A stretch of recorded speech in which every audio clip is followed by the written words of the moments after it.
نیمار فقط یه ستاره فوتبال یا یه مرد پرحاشیه. از خیانتش به همسرش تا ارتباطاتش با یه دختر ایرانی، همه چیز زندگی اونو برات رو میکنم. فقط کافیه تا آخر ویدیو همراه هم باشی.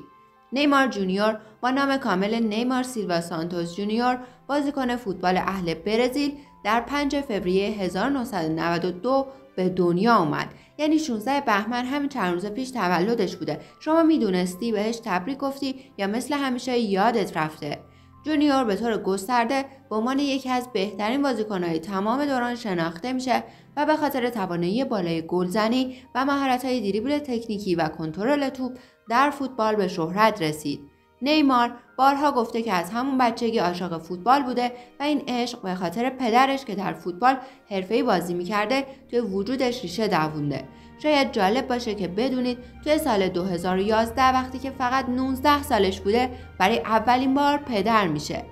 داوید لوکا 24 آگوست 2011 به دنیا اومد و مادرش کارولینا دانتاز نامزد سابق نیمار بود. نیمار توی 17 سالگی فوتبال حرفه‌ای رو توی باشگاه سانتوس شروع میکنه و از همون اول تکنیکا و بازی هوشمندانش باعث میشه اونقدر درخشان ظاهر بشه که بعضیا حتی اونو با پله مقایسه میکردن. همه اینا باعث میشد که تیم‌های بزرگ اروپایی برای خریدش سر و دست بشکنن و پیشنهادهای 12 و حتی 20 میلیون پوندی رو هم بگیر و البته رد کنه و توی همون باشگاه بمونه. با این حال موفقیت‌های پی در پیش باعث شد که همون سال 2011 عنوان مرد سال فوتبال آفریقای جنوبی رو از آن خودش کنه.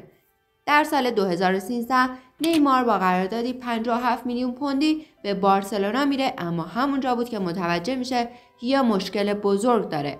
پزشکای بارسلونا متوجه شدن که بدن نیمار ضعیف و سوء تغذیه داره و برای این سطح از بازی‌ها آماده نیست و نیاز به درمان ویژه داره.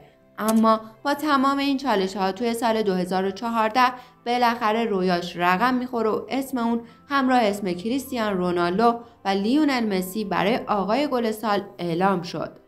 نیمار فقط توی زمین فوتبال ستاره نبوده، بلکه هنرمندی توی بازیگری هم داشته و توی سال 2017 به عنوان بازیگر مهمان توی فیلمی نقش داشته که جالبه بدونید در سریال خانه کاغذی هم نقش یه راهب رو بازی کرده، اما به خاطر حواشی زیادش این قسمت ها هیچ وقت پخش نشدن. حالا که تا اینجا اومدی لااقل اگه ویدیو لایک نمی‌کنی دیسلایکش کن. نیمار دوبار در سال 2015 و 2017 توی رده‌بندی توپ طلا به عنوان سومین بازیکن برتر جهان شناخته شد. همچنین آقا قهرمان سوپر جام اروپا هم شده و مجله تایم توی سال 2017 اون یکی از 100 شخصیت تاثیرگذار دنیا معرفی کرده. اما با همه این موفقیت‌ها یه چیزی همیشه با نیمار همراه بوده: حواشی بی‌پایان، از خیانت‌های مداومش تا ارتباطش با یه دختر ایرانی. تو ادامه ویدیو قراره همه رازهای زندگیشو براتون فاش کنم، اما قول بده یادت نره نظرتو برام بنویسی و اگه دوست داشتی با سابسکرایب کانال ازمون حمایت کنی. نیمار همیشه به خاطر روابط عاشقانش در مرکز توجه رسانه ها بوده و گفته میشه که این ستاره فوتبال برزیلی تا الان 2 بار ازدواج کرده.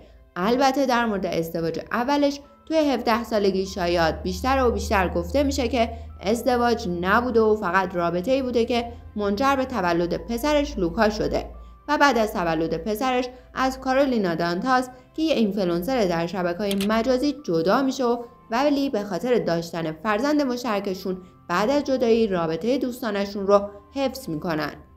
بعد از اون نیمار در سال 2021 با برونا مدل و اینفلوئنسر برزیلی وارد رابطه میشه و در آوریل 2023 اعلام کردن که در انتظار تولد اولین فرزندشونن. اونا چند ماه پیش تولد دخترشون ماویا رو جشن گرفتن. البته زندگی برونا و نیمار اختلافات و تنش‌های زیادی داره که از دید رسانه‌ها پنهان نبوده. در واقع مهاجم سابق بارسلونا مدام به همسرش خیانت می‌کرده و گفته شده که نیمار تا الان 92 بار به برونا خیانت کرده و آخرین بار در همین مهمونی جشن تولد دخترشون بوده و دیگه برونا تصمیم گرفته طلاق بگیره و در صفحه اینستاگرامش با کنایه به نیمار نوشته اگه کسی مشکلی در کاری که انجام میده نمیبینه انتظار نداشته باشید تغییر کنه. حالا درسته بعد از 92 بار خیانت برونا دیگه عادت کرده و دارن رسمی از هم جدا میشن، اما این وسط یه ماجرای جدید توی فضای مجازی از شیطونی نیمار حسابی جنجالی شده. همین ماه پیش توی مهمونی لاکچری توی عربستان نیمار چشمش به لیلا افشونگر بلاگر دورگه ایرانی میفته و مثل همیشه یادش میره که توی رابطه است و درخواست دوستی برای لیلا فرستاده و فیلمش مثل بمب توی فضای مجازی ترکیده و کلی واکنش گرفته. حالا اگه دوست داری جزئیات قرارداد طلاق این ستاره رو بدونی با من بمون. رسانه‌های برزیلی گفتن که نیمار 3 بند رو در تفاهم‌نامه طلاقش از برونا آورده که هر کدومشون باید بهش پایبند باشن. یکی این که نیمار حق داره هر زمانی که خواست دخترش رو ببینه و در تعطیلات همراهش باشه و همچنین که هر زمان که خواست حق داره درخواست کنه تا همسر سابقش و دخترش به ریاض سفر کنن تا با اونا دیدار کنه. بند دوم مربوط به نفقه‌ایه که نیمار باید بپردازه که شامل دستمزد پرستاران، خانه مجلل، اتومبیل، بادیگاردها و بقیه چیزا میشه. بند سوم مربوط به خود برنا میشه که میگه در صورت بروز هر گونه مشکل در رابطه با نیمار یا جنجال‌ها و حاشیه‌ای که در اطرافش اتفاق میفته نباید در رسانه‌ها یا صفحات شخصی خودش در مورد نیمار صحبت کنه. جالبه بدونید که نیمار به نامزد اولش ماهانه $21700 و برای برونا $40900 ماهانه نفقه پرداخت میکنه که معادل 2 ساعت حقوقش در الهلاله.